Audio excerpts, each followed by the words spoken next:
إن الحمد لله نحمده ونستعينه ونستغفره ونعوذ بالله من شرور أنفسنا من سيئات أعمالنا من يهده الله فلا مضل له ومن يضلل الله فلا هادي له وأشهد أن لا إله إلا الله وأشهد أن محمدا عبده ورسوله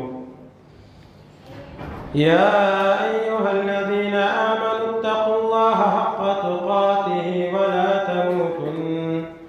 ولا تموتن إلا وأنتم مسلمون يا أيها الناس اتقوا ربكم الذي خلقكم من نفس واحدة وخلق منها زوجها وبث منهما رجالا كثيرا ونساء واتقوا الله الذي تساءلون به والأرحام إن الله كان عليكم رقيبا يا أيها الذين آمنوا اتقوا الله وقولوا قولا سديدا يصلح لكم أعمالكم ويغفر لكم ذنوبكم ومن يطع الله ورسوله فقد فاز فوزا عظيما أما بعد فإن خير الحديث كتاب الله وخير الهدي هدي محمد صلى الله عليه وسلم وشر الأمور محدثاتها وكل محدثة بدعة وكل بدعة ضلالة وكل ضلالة في النار. وقال الله تعالى في كلامه المجيد أعوذ بالله من الشيطان الرجيم بسم الله الرحمن الرحيم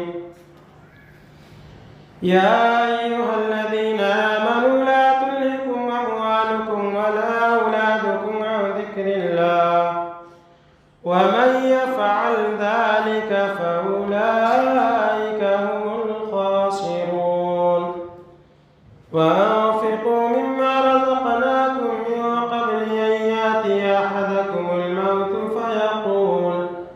فيقول رب لولا أخرتني إلى أجل قريب فأصدق وأكن من الصالحين ولن يؤخر الله نفسا إذا جاء أجلها والله خبير بما تعملون.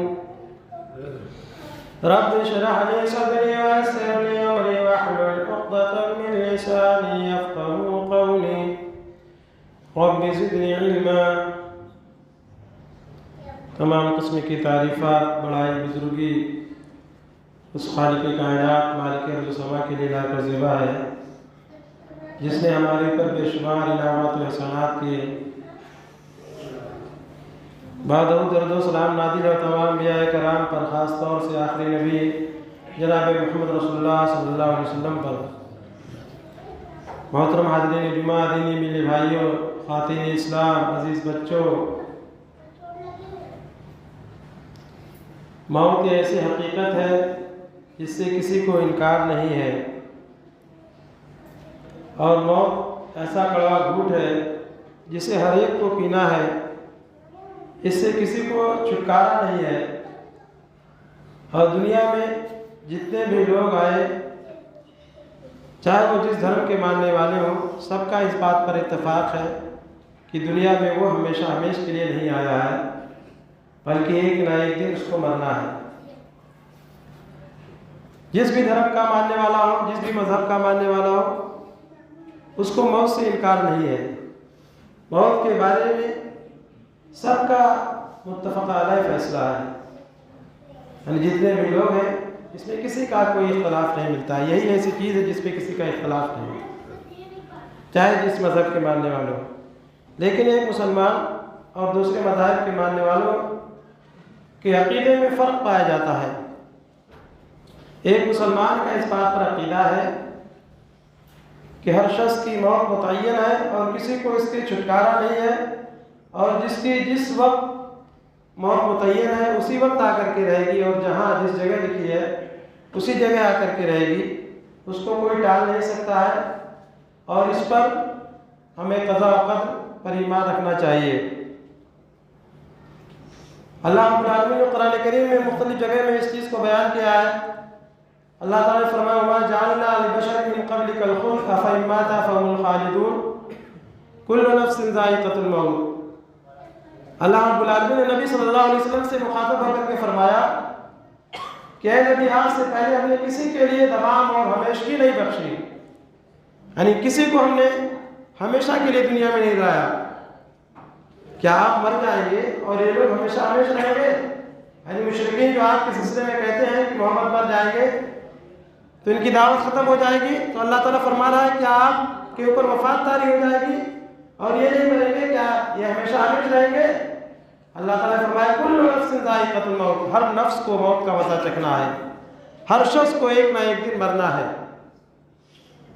موت سے کسی کو کوئی چھٹکارا نہیں، موت سے کس کو رستگاری ہے، آج وہ تو کل ہماری باری ہے، یعنی آج وہ مر رہے ہیں تو کل ہمیں بھی اس طریقے سے مرنا ہے۔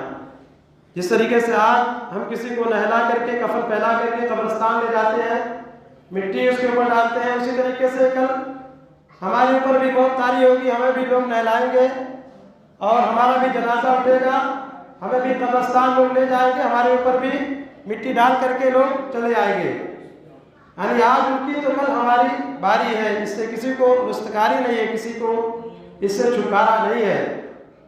اگر کوئی آدمی یہ سوچے کہ وہ موت سے چھٹکارا حاصل کر لے، اس کے لیے ایک مضبوط قلعہ بنا لے اور وہاں پہ رہ جائے، موت کا فرشتہ اس تک نہ پہنچ سکے، تو یہ ناممکن ہے۔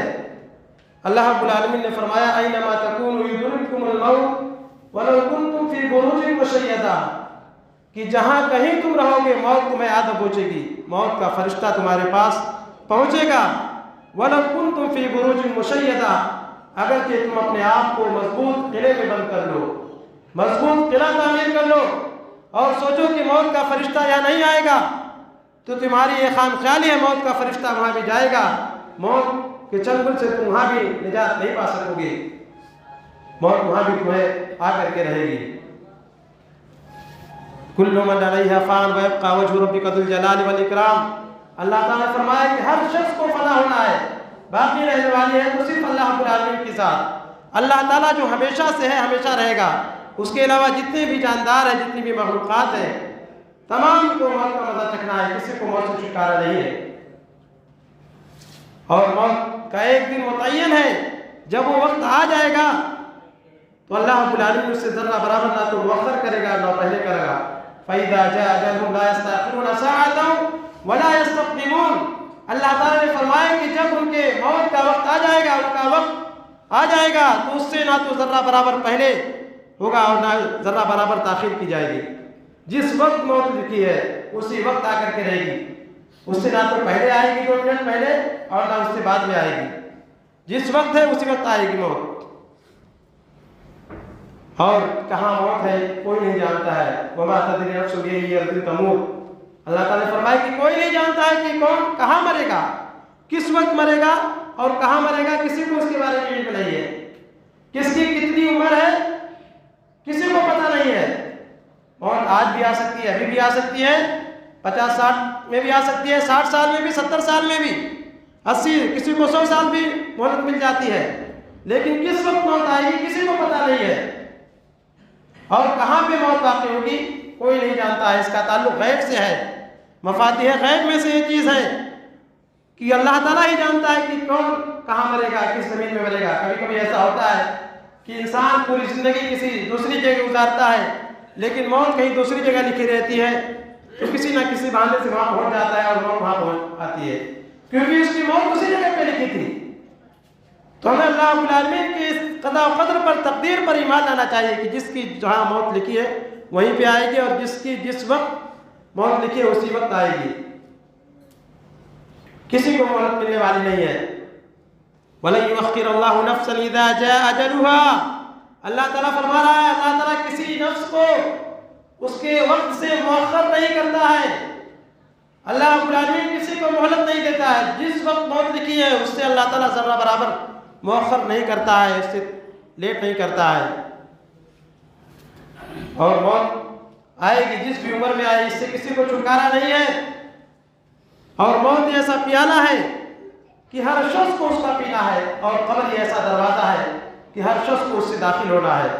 موت سے اگر کسی کو چھٹکارا مل سکتا تھا تو اللہ کے نبی صلی اللہ علیہ وسلم جو کہ کائنات میں سب سے افضل, تمام نبیوں کے سردار, ان کو موت سے چھٹکارا مل سکتا تھا. لیکن اللہ کے نبی صلی اللہ علیہ وسلم کے اوپر بھی وفات طاری ہوئی, اللہ کے نبی صلی اللہ علیہ وسلم کے اوپر بھی موت طاری ہوئی. دنیا میں چاہے جتنے بھی لوگ ہیں, جتنے بھی مالدار ہیں, چاہے وہ سرکش ہو, نافرمان ہو, یا اللہ تعالیٰ کے مطیع فرما بردار ہو, جیسے بھی انسان ہو, ہر ایک کے اوپر موت طاری ہوئی. ہر ایک, ہم اس کو مشاہدے میں دیکھتے ہیں کہ دنیا جب سے بنی ہے کتنے کتنے بڑے لوگ آئے, سب کے اوپر ایک نہ ایک دن وفات طاری ہوئی. اور موت کے سلسلے میں ہمیں ایک شخص کو تیار رہنا چاہیے, اس لیے کہ موت کبھی بھی آ سکتی ہے. موسیٰ علیہ السلام کے پاس جب اللہ رب العالمین نے موت کے فرشتوں کو بھیجا تو انہوں نے اس کو ایک تھپڑ مار دیا, اور ایسا تھپڑ کہ فرشتے کی آنکھ پھوٹ گئی. فرشتے نے جا کر کے اللہ تعالیٰ سے کہا کہ اللہ تو نے کس کے پاس مجھے بھیج دیا, وہ تو موت چاہتا ہی نہیں ہے. اللہ رب العالمین نے موسیٰ علیہ السلام کے پاس کہا کہ جاؤ اور ان سے کہو کہ ایک بیل کے اوپر ہاتھ رکھ دے, اور اس بیل کے نیچے جتنے بھی, ایک بیل کے اوپر ہاتھ رکھو, اس کے نیچے جتنے بھی بال ہیں, ہر بال کے بدلے میں ان کو ایک سال کی اور مہلت دی جا رہی ہے, ایک سال کا اور موقع دیا جا رہا ہے.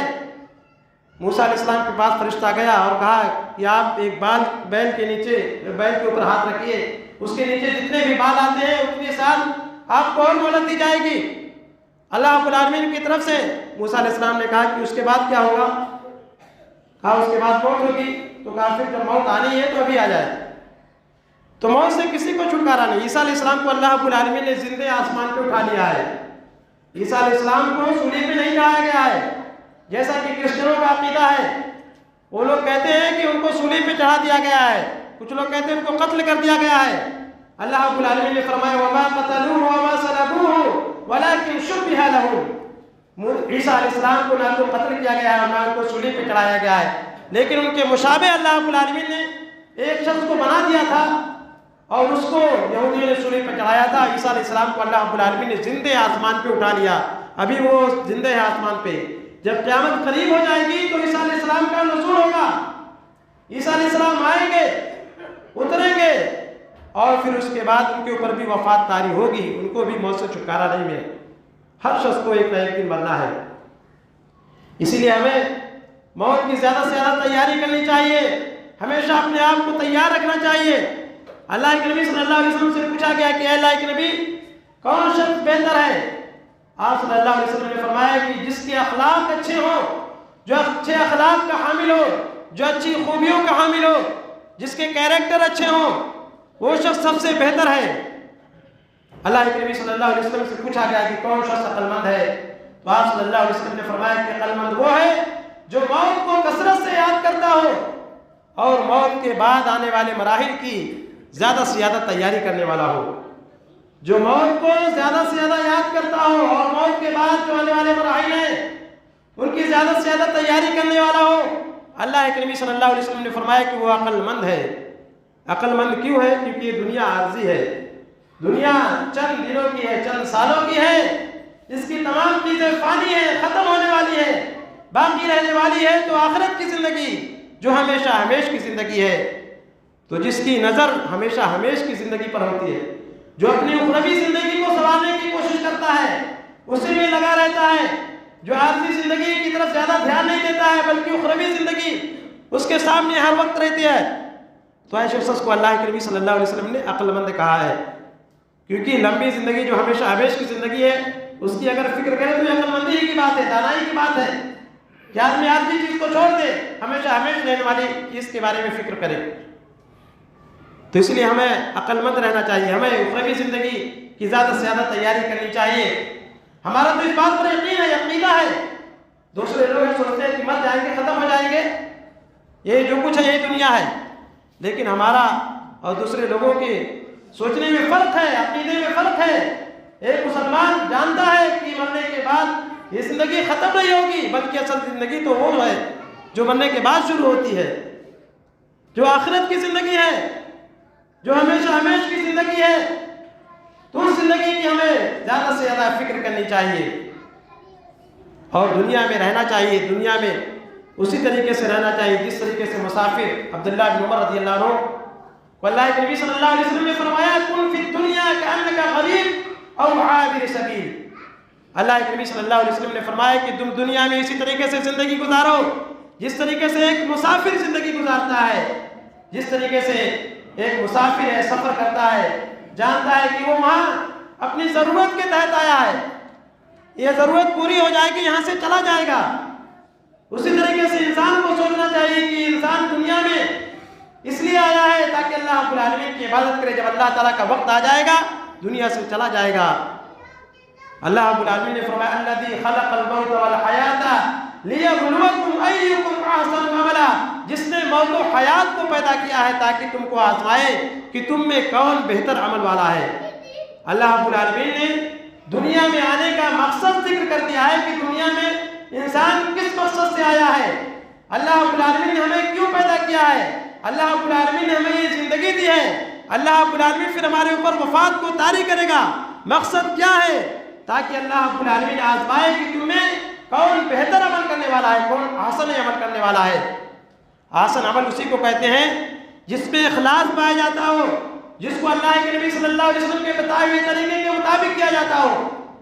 ورنہ عمل انسان خود کر لے لیکن نبی صلی اللہ علیہ وسلم کے طریقے کے خلاف کرے، ریا نمود کرنے کے، تو اس کا سارا عمل ضائع برباد ہو جائے گا، احسن عمل میں اس کا شمار نہیں ہوگا۔ اللہ رب العالمین کو جو مطلوب ہے وہ احسن عمل مطلوب ہے، اس لیے ہمیں جو بھی کریں احسن عمل کریں، عمل صالح کریں، خلوص و للہیت کے ساتھ کریں۔ اللہ رب العالمین نے دنیا میں ہمیں اسی لیے بھیجا ہے وما خلقت الجن والانس الا لیعبدون۔ اللہ تعالیٰ نے فرمایا کہ ہم نے انسانوں اور جناتوں کو صرف اور صرف اپنی عبادت کے لیے پیدا کیا ہے۔ اللہ رب العالمین نے ایک مقصد کے تحت دنیا میں ہمیں بھیجا ہے، اسی لیے اللہ کے نبی صلی اللہ علیہ وسلم نے فرمایا کہ تم دنیا میں اسی طریقے سے زندگی گزارو جس طریقے سے مسافر ہوتا ہے، مسافر کی طرح رہو۔ اذا امسیت فلا تنتظر الصباح واذا اصبحت فلا تنتظر المساء۔ اللہ کے نبی صلی اللہ علیہ وسلم نے فرمایا کہ جب تم شام کرو تو صبح کا انتظار مت کرو، اور جب صبح کرو تو شام کا انتظار مت کرو۔ شام کرو تو یہ نہ سوچو کہ ابھی ہمیں زندگی ملے گی، مہلت ملے گی، صبح کا بھی انتظار مت کرو، کیا پتا کہ ابھی موت کا فرشتہ آ جائے۔ ہم ایسا دیکھتے بھی رہتے ہیں کہ آج کے زمانے میں کس طریقے سے اچانک موتیں واقع ہو رہی ہیں، اور انسان جو سہارا لگائے رہتا ہے کہ ابھی تو بہت عمر پڑی ہے، جوانی کی عمر میں موت کا فرشتہ آ جاتا ہے، جوانی کی عمر میں انسان موت سے کنار ہو جاتا ہے۔ اسی لیے کسی کو نہیں سوچنا چاہیے کہ ابھی تو ہماری زندگی پڑی ہے، ابھی تو بہت سال جئیں گے۔ اللہ کے نبی صلی اللہ علیہ وسلم نے فرمایا کہ جب شام کرو تو صبح کا انتظار نہ کرو، صبح کرو تو شام کا انتظار نہ کرو۔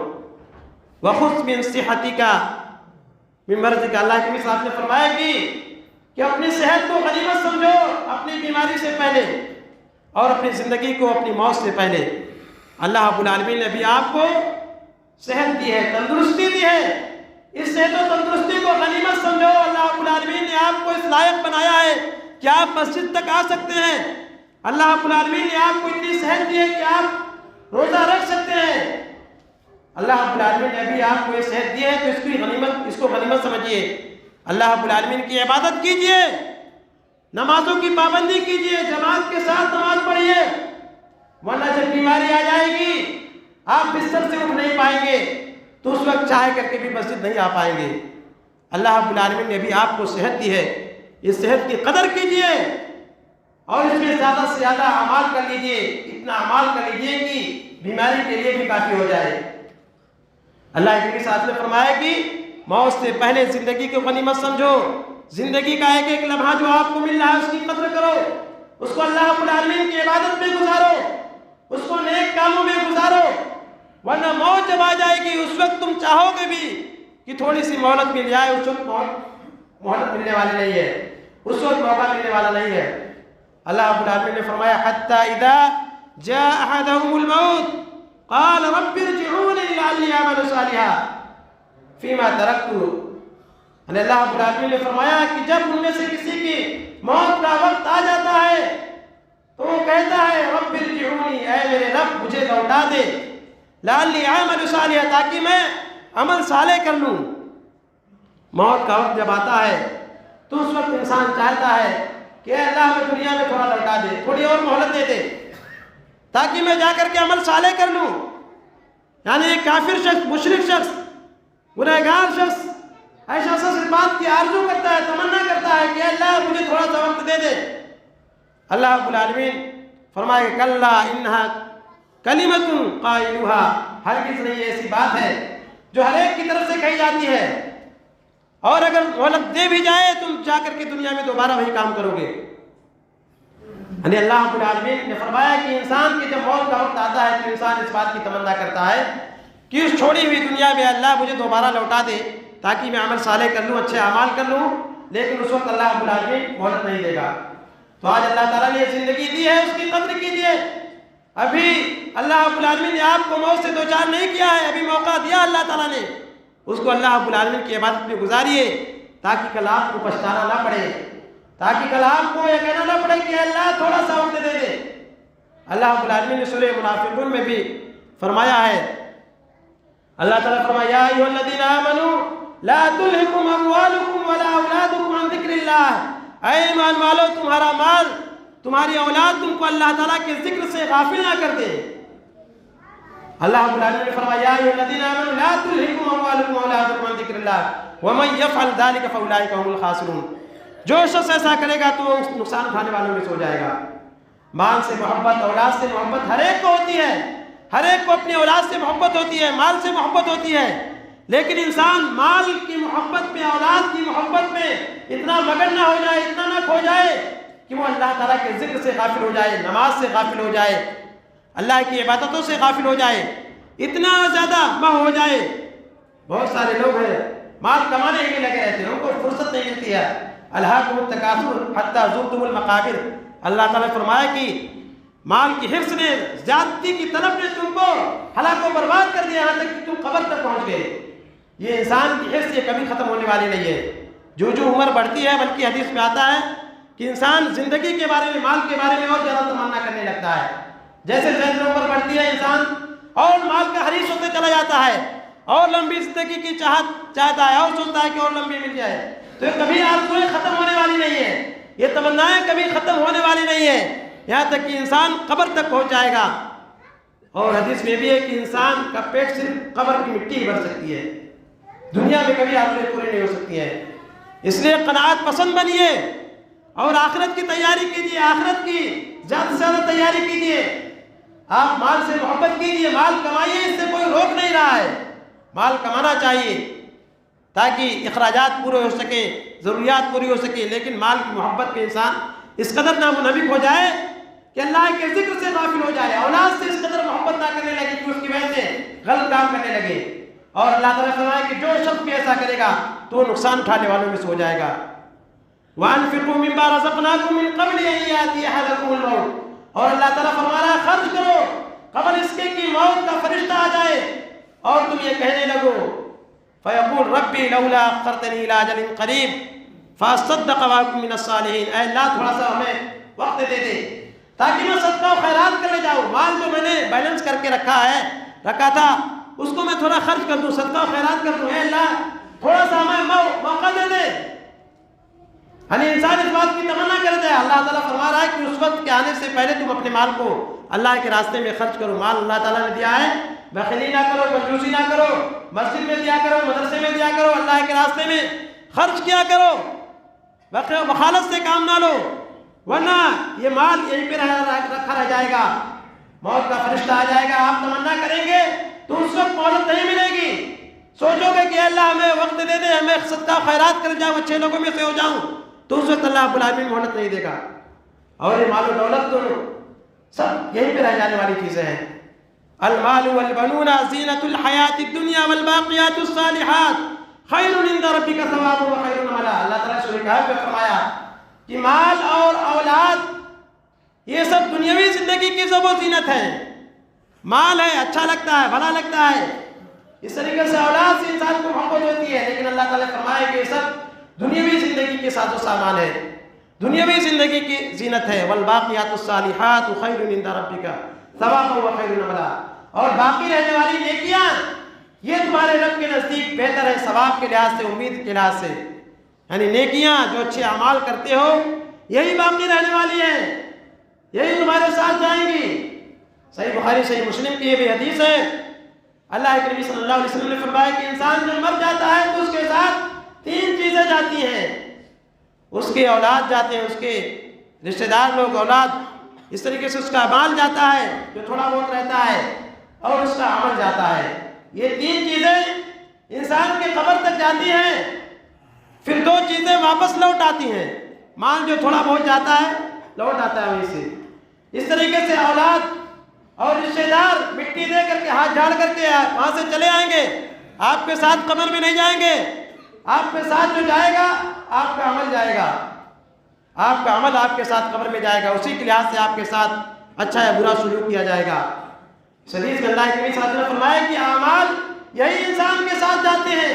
تو جو انسان کے کام آتے ہیں، جو انسان کی قبر میں کام آتے ہیں، انسان کی آخرت میں کام آتے ہیں، اس کی ہمیں زیادہ سے زیادہ تیاری کرنی چاہیے، اس کی فکر کرنی چاہیے. یہی ہمارے ساتھ جائے گا.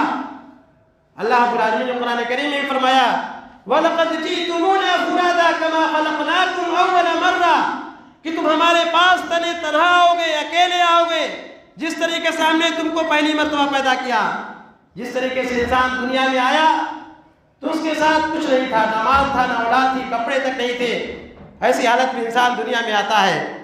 اللہ تعالیٰ فرما رہا ہے کہ تم ہمارے پاس بھی اسی طریقے سے اکیلے آؤ گے، تنے تنہا آؤ گے، جس طریقے سے ہم نے تم کو پہلی مرتبہ پیدا کیا. وَتَرَكْتُمْ مَا خَوَّلْنَاكُمْ وَرَاءَ ظُهُورِكُمْ اور جو کچھ میں نے تم کو دے رکھا ہے، نواز رکھا ہے، اس کو تم اپنے پیچھے چھوڑ آؤ گے. جو بھی تم نے مال دولت اکٹھا کیے ہیں، جو بھی تم نے پراپرٹی بنائی ہے، جو بھی تم نے فلیٹس بنائے ہیں، ساری کی ساری چیزوں کو چھوڑ کر کے تم ہمارے پاس تنے تنہا آؤ گے. اللہ رب العالمین نے فرمایا کہ اکیلے ہمارے پاس آنا ہے. یہ حقیقت ہے، ہم دیکھتے بھی رہتے ہیں. اسی لیے کہا گیا ہے کہ خواہشات کو توڑنے والے اکثر ذکر حاتم اللذات، خواہشات کو توڑنے والی موت کو تم کثرت سے یاد کرو. موت کو یاد کرو گے تو خواہشات مٹیں گے، انسان آخرت کی تیاری کرے گا، اللہ کا خوف اس کے دل میں پیدا ہوگا. اس لیے انسان کو موت سے سبق حاصل کرنا چاہیے. افسوس ہوتا ہے کہ آج ایسی موتیں واقع ہو رہی ہیں لیکن لوگ کوئی عبرت حاصل نہیں کر رہے ہیں. جوانی میں لوگ چلے جا رہے ہیں، ایسی موتیں کثرت سے واقع ہونے لگی ہیں، لیکن ان سے کوئی درس نہیں حاصل کرتے، کوئی عبرت حاصل نہیں کرتے ہیں. ہم اپنے ہاتھوں سے نہلاتے ہیں، جنازے میں جاتے ہیں، مٹی میں دفن کرتے ہیں، لیکن سوچتے نہیں ہیں کہ کل ہمارا بھی اسی طریقے سے جنازہ اٹھے گا، ہمیں بھی لوگ مٹی کے نیچے دفن کر دیں گے. موت کو یاد کرو، کثرت سے موت کو یاد کرو. اور اگر موت یاد نہ آتی ہو تو ایسی صورت میں قبرستانوں کی زیارت کیا کرو. اللہ کے نبی صلی اللہ علیہ وسلم نے فرمایا كنت نهيتكم عن زيارة القبور فالآن زوروها، میں نے تم کو قبروں کی زیارت کرنے سے روکا تھا، لیکن تم قبروں کی زیارت کرو، اس لیے کہ قبر کی زیارت موت کو یاد دلاتی ہے. شروع میں اللہ کے نبی صلی اللہ علیہ وسلم نے جب دیکھا کہ مسلمانوں کا عقیدہ ابھی پورے طور پر مضبوط نہیں ہوا تھا تو اس وقت قبروں کی زیارت کرنے سے روکا تھا، لیکن بعد میں اللہ کے نبی صلی اللہ علیہ وسلم نے دیکھا کہ مضبوط ہو گیا عقیدہ تو کہا کہ تم قبروں کی زیارت کرو، اس لیے کہ قبر کی زیارت سے موت یاد ہوتی ہے. تو اگر موت نہ یاد ہوتی ہو تو چلو جاؤ شہر خموشہ کی طرف، قبرستانوں کی زیارت کرو، دیکھو کہ منومنٹ مٹی کے نیچے کتنے کتنے بڑے لوگ ہیں جو آج دفن ہیں، کتنے مالدار لوگ جو عیش و عشرت کی زندگی بسر کرتے تھے، ناز و نعم میں پڑے تھے، جن کے پاس مال و دولت کی لین پہل تھی، آج کیسی مہنگی گاڑیوں میں چلا کرتے تھے، کئی لاکھوں کی گاڑیوں میں چلا کرتے تھے اور لاکھوں کروڑوں کے فلیٹ پہ رہا کرتے تھے، اچھے سے اچھے کپڑے استعمال کرتے تھے، لیکن آج مٹی کے نیچے دفن ہے. قبر کو یاد کرنا چاہیے.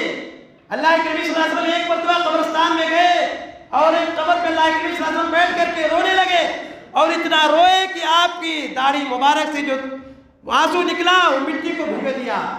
یعنی آنسو نکل کر کے داڑھی سے پھر جا کر کے مٹی پہ پڑا، مٹی بھیگ گئی. اتنا زیادہ اللہ کے نبی صلی اللہ علیہ وسلم روئے. تو قبر کو یاد کر کے رونا چاہیے۔ قبر یہ ایسی جگہ ہے جو تاریکی کی جگہ ہے۔ آج دیکھیے تھوڑی دیر کے لیے اگر رات میں لائٹ چلی جاتی ہے، اگر انسان کے پاس روشنی کا کوئی بندوبست نہ ہو تو اس میں رہنا کتنا مشکل نظر آتا ہے جب تاریکی ہی تاریکی ہو۔ ذرا سوچئے قبر کے منظر کو، یہاں پہ کوئی روشنی نہیں ہوگی، وہاں سورج کی نہ تو روشنی ہوگی اور نہ چاند کی چمک ہوگی، نہ ستاروں کی جگمگاہٹ ہوگی، نہ کوئی بلب ہوگا، نہ کوئی لائٹ ہوگی، بلکہ تاریکی کا گھر ہوگی، کیڑے مکوڑوں کا گھر ہے قبر۔ وہاں پہ مٹی یہی ہے، یہی فرش ہے، یہی بچھونا ہے، یہی سب کچھ ہے، اور وہ بھی اگر اعمال نیک رہیں گے تب یہ قبر ہمارے لیے اچھی ہوگی، لیکن اگر برے ہو جائیں گے تو یہی قبر جہنم کے گڑھوں میں سے ایک گڑھا ہو جائے گی۔ ذرا اس منظر کو سوچئے، کیڑے مکوڑے کا جگہ ہے، سانپ بچھو کی جگہ ہے، ایسے قبر کے بارے میں آپ نے کیا تیاری کیا؟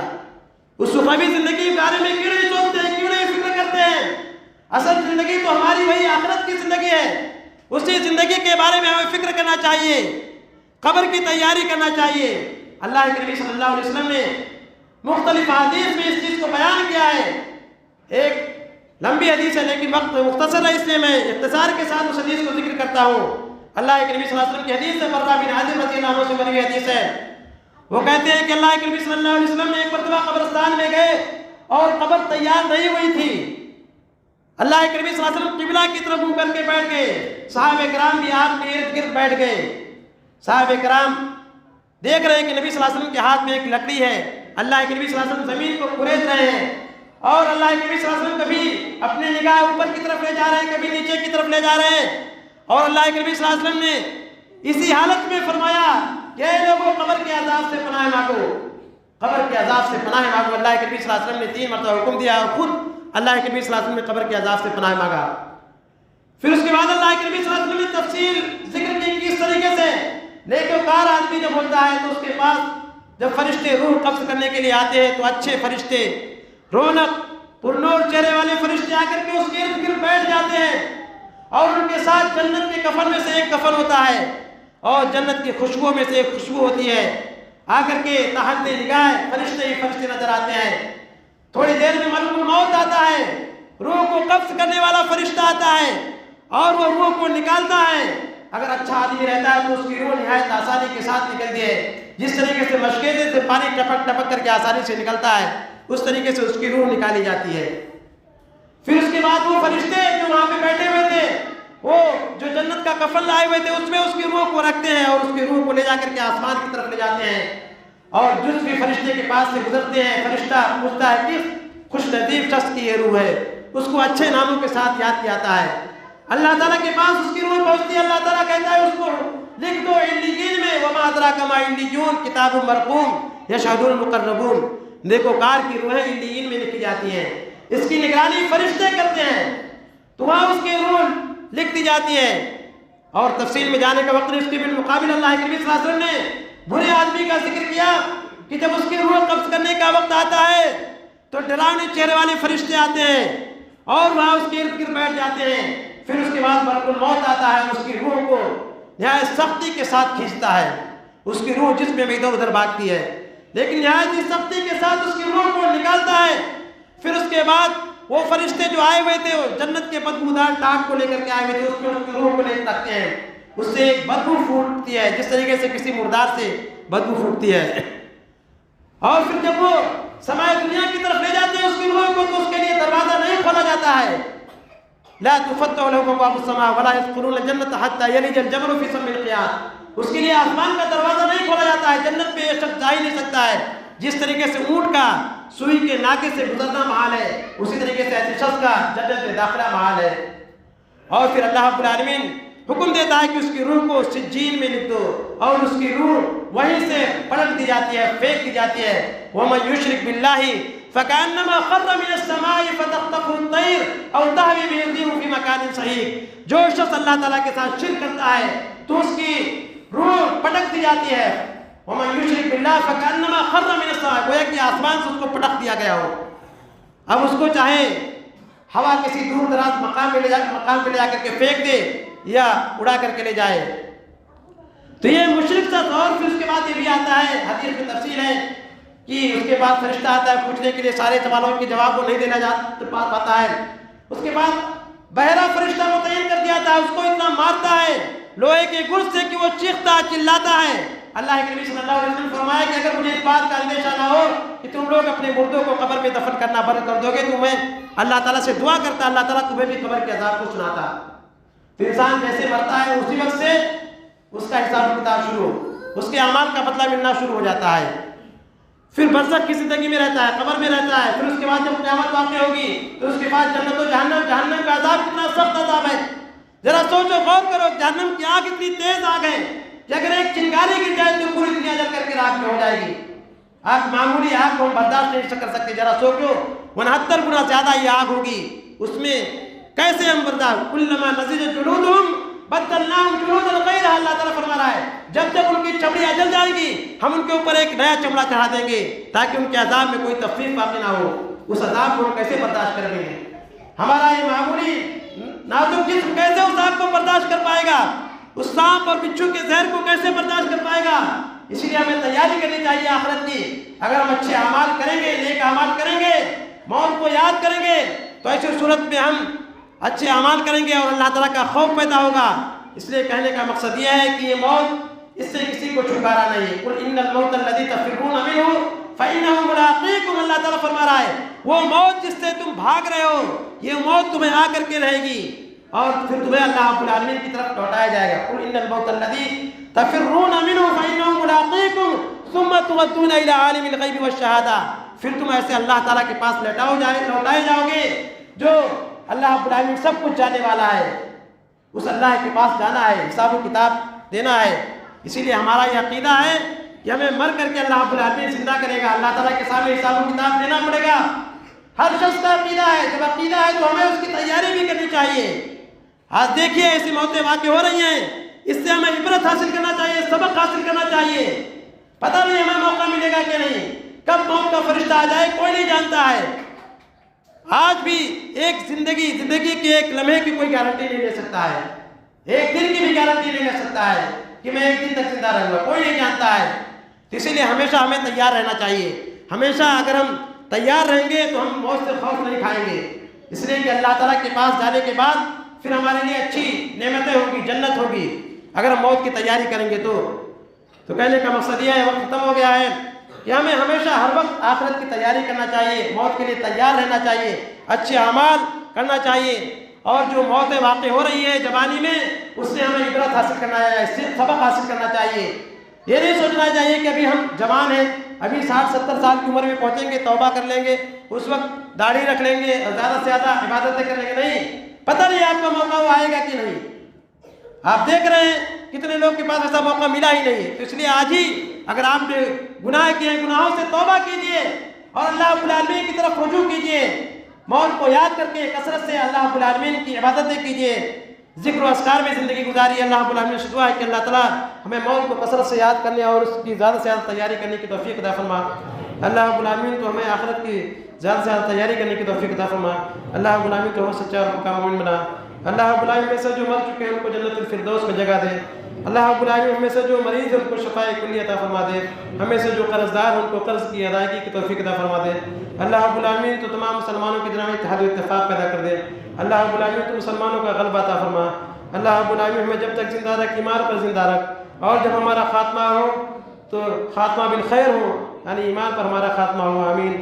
وآخر دعوانا ان الحمد للہ صلی اللہ علیہ وسلم.